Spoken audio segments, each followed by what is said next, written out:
Your bedroom looks messy again. Stuff everywhere. You can't find anything. There's an odd smell. Sound familiar? I'm Marcus, and my bedroom used to be exactly the same. But I discovered that keeping a tidy bedroom doesn't require magic or hours of work. It's actually straightforward. In this Seniors Cleaning Hacks video, I'll share 10 practical organizing techniques that will transform your space. These aren't complicated tricks. They're simple habits anyone can start immediately. After watching, you'll stop feeling overwhelmed by clutter. You'll wake up each morning, see your organized bedroom, and feel genuinely peaceful and ready for the day. Sound good? Then stick with me. Hit that subscribe button for Seniors Cleaning Hacks. Tap the like button. Drop a comment below telling me your biggest organizing challenge. Let's jump into these game-changing habits. Technique number 1. Declutter before organizing.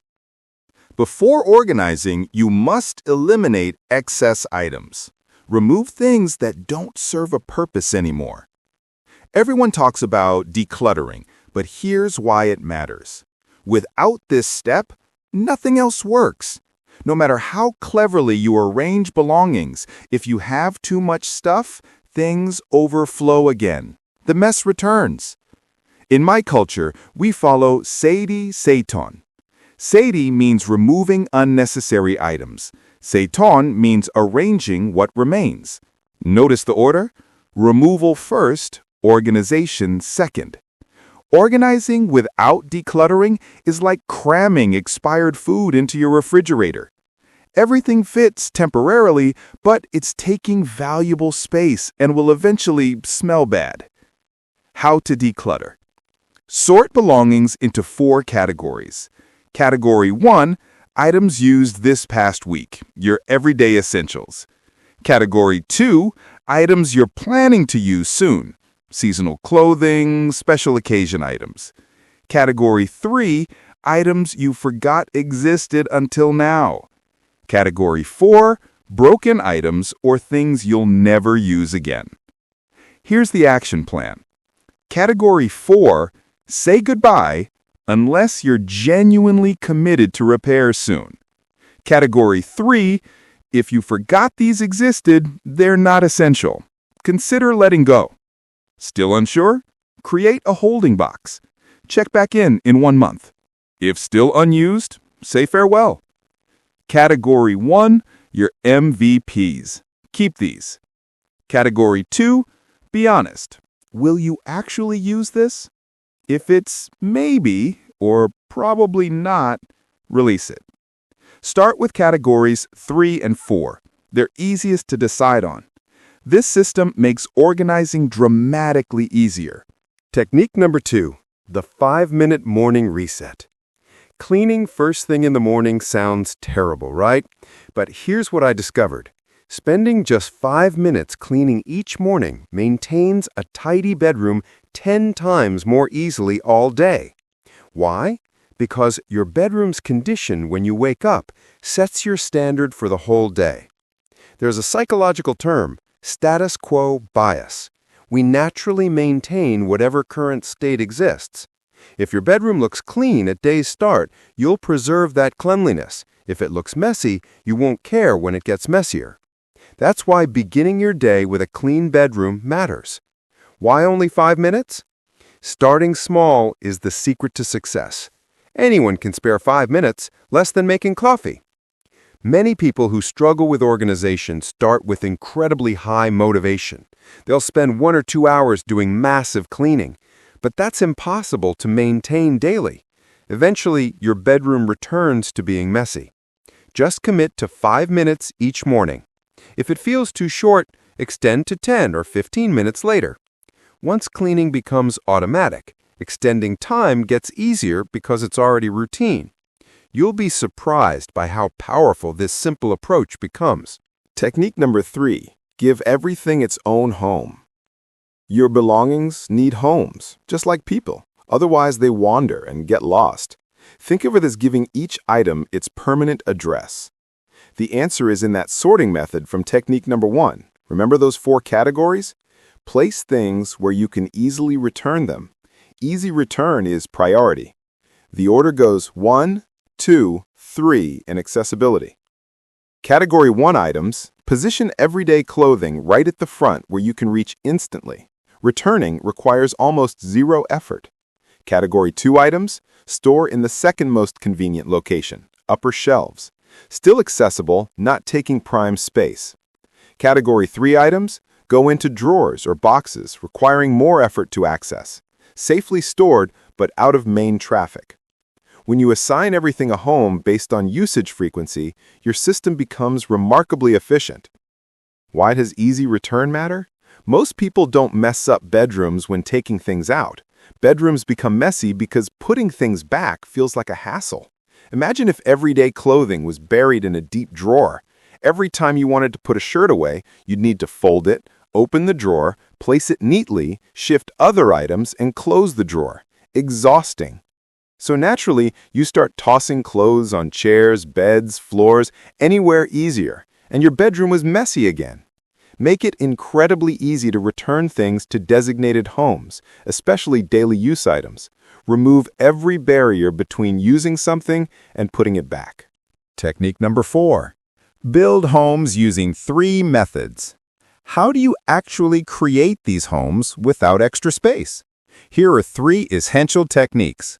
Method A. Divide space into zones. Use small boxes and containers to separate different belongings. 1 box for camera equipment, 1 for books, and 1 for miscellaneous items. Boxes let you categorize effortlessly. I use cardboard boards from the dollar store. Stack them strategically, and boom, you've created a 2-level storage system. It's like building a 2-story house for items. Method B. Utilize space underneath things. The area under furniture provides fantastic storage opportunities most people overlook. Under my bed, I built substantial storage fitting 2 mattresses plus additional items. Under my work table, a designated spot for gadgets. Under the side table, tissues. Storage nobody sees but serves daily purpose. If you think you don't have available space, look underneath things. You'll be surprised by useful storage capacity in overlooked areas. Method C. Hang items or attach to walls. This is my absolute favorite because items remain incredibly easy to access with zero stress. My cleaning supplies hang on the wall. When I wake up, I grab what I need immediately. In my kitchen, most utensils hang. My knife attaches with magnets to the wall. Super easy to remove, use, and return instantly. Cups use magnetized holders. In the bathroom, everything attaches with magnetic strips or hooks. This makes your layout incredibly flexible and keeps daily flow smooth. Try creating homes using these 3 techniques. You'll be amazed at how much space you actually have. Technique number 5. The nighttime return ritual. I learned this from traditional tea ceremony practices. In tea ceremony, every tool has a specific set position at the beginning. During matcha preparation, tools naturally move around, expected and normal. But by ceremony's end, every tool returns to its original position. Because they return to starting points, you can prepare matcha repeatedly with the same beautiful flowing routine. I applied this principle to my daily routine. In the morning, everything sits in its proper place, the ideal state. Throughout the day, things move as I use them, completely normal. But at day's end, I return everything to its designated home. When I wake next morning, I start my routine smoothly without interruptions. No searching for lost items, no stress. If belongings aren't where they're supposed to be when needed, your whole rhythm breaks. Your mind becomes cluttered too. Make this a non-negotiable. Let everything go home at night before sleep. Takes just minutes and makes mornings infinitely better. Technique number 6. The 70% flat surface rule. Here's what I learned from years of being messy. If a surface is flat and empty, it collects clutter naturally. It's annoying magic. Once you start placing things down on a clear surface, they multiply mysteriously. One item becomes 3, becomes 10. Before you know it, that clean desk is buried. My guideline? Leave 70% of every flat surface completely empty. Your desk, dresser top, nightstand. 70% clear space, maximum 30% with items. Fun bonus? This applies to your bedroom floor too. Look at your bedroom from above. Is more than 30% of your floor covered with furniture and items? If so, remove some furniture pieces. Keep 70% of floor space completely clear and open. Your bedroom will suddenly feel dramatically more spacious and peaceful, almost like a meditation room. Technique number 7, the 30% empty storage rule. That's the 70% rule for surfaces. Here's another percentage rule that works in reverse. The 30% empty space rule for storage. Leave 30% of storage areas, drawers, boxes, closets, empty. Say you have a dresser. Leave approximately 30% of each drawer empty. Use boxes for storage? Leave about 30% of box space open. Why leave space empty? Isn't that wasteful? No. Empty space gives you room to create a new home when you bring something new into your life. What happens when you acquire something new? A gift, a purchase, but there's absolutely no place for it. You'll start placing it anywhere temporarily. On chairs, floors, on top of other things. That's exactly how clutter begins and multiplies. One homeless item leads to another. When storing things in drawers, boxes, or closets, don't pack everything to maximum capacity. Leave that 30% breathing room. Your future self will thank you. Technique number 8. Choose lightweight items. If you want to maintain bedroom organization long-term, choose lighter items whenever possible. Simple principle, powerful results. Heavy items are hard to move. When things are hard to move, you don't want to clean around them. When you don't clean, mess builds up. Negative cycle. Take furniture. If a piece is heavy and difficult to move, it's much harder to clean underneath or behind it. Dust accumulates, items get lost, and you avoid dealing with it because moving furniture feels like a big project. This applies to clothes, dishes, basically everything you own. Lighter clothing is easier to wash, hang, fold, and put away. Mentally, dealing with lightweight clothes feels effortless compared to heavy sweaters or thick coats. Same with dishes. Lightweight plates, bowls, and cups are easier to handle, wash, dry, and put away. Because the process feels easy, you're more likely to wash dishes immediately instead of letting them pile up. All my dishes are now super lightweight. Switching was a complete game changer. When replacing items or buying new things, consider weight as an important factor. It makes a bigger difference than you'd expect.